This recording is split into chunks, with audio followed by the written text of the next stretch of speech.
obviously we've been talking all on like kind of a, again, macro geopolitical kind of what are the interests, what's in the minds of the elites and the people who run the countries. And I think, I do not want to ignore, and should we not ignore, like, the Uyghur camps, the protesters in Hong Kong, the amount of human rights violations the Chinese government participates on, even with right now. I mean, Shanghai is under lockdown. Look, I am pro COVID protocols, but holy shit, this is going to be an interesting one to politically bounce back from, because like it's just anyway. So not to ignore what China actually does on the human rights level, but also not utilizing that the way that so much of our military leaders do, which is as a precursor or pretense to antagonize them, or say now we have to go fight them or whatever. But how should progressives and leftists who don't like authoritarianism or the kinds of the anti-democratic measures that China participates in, how should we understand like the next period? Like what opening should we be looking for, and like what sort of like glimmers of solidarity can we kind of latch on to as we go forward? Yeah, I think we should take the human rights abuses in China seriously. We should take authoritarianism in China seriously, and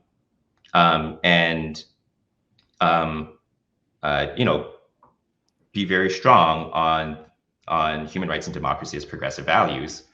The critique of the dominant approach to China in the US should be that this is headed in the direction of a kind of great power rivalry, and that is absolutely contradictory to any principles of human rights and democracy.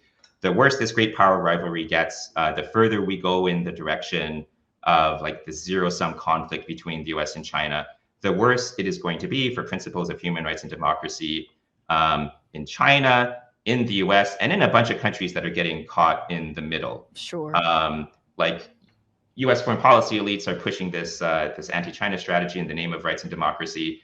But at the same time, like look at the other governments we're supporting. We're supporting Modi's government in India and strengthening that relationship, and Duterte and soon to be potentially Marcos in the Philippines, sending all this military support to the Philippines. The war in Yemen through Saudi Arabia still. Yeah.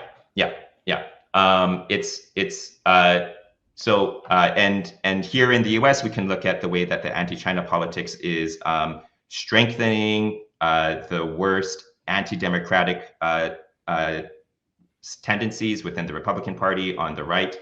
The worse this rivalry gets, the worse it is going to be for everyone who cares about principles of rights and democracy in all countries. So we need to build an alternative. I think the starting point for that alternative is to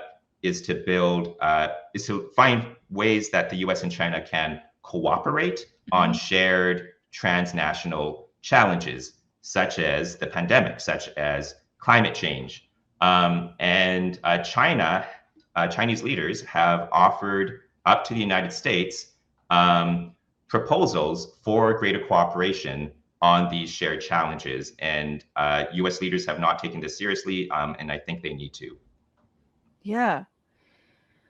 I love that. I mean, not to say nothing of the fact that we would win the war against China militarily, but we would lose when it comes to having a country left. Like, they seem to be a little bit better at like having a country and like supporting people. Yes, totalitarianism, but all we have are guns. I'm just like, I look at their trains and I'm like, I just want one of those.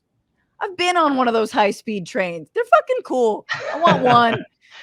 I don't want all these guns. I just like, if we could actually see that, and instead of being like, well, that means we need to like fight them, and rather like, oh, that means we need a train here too.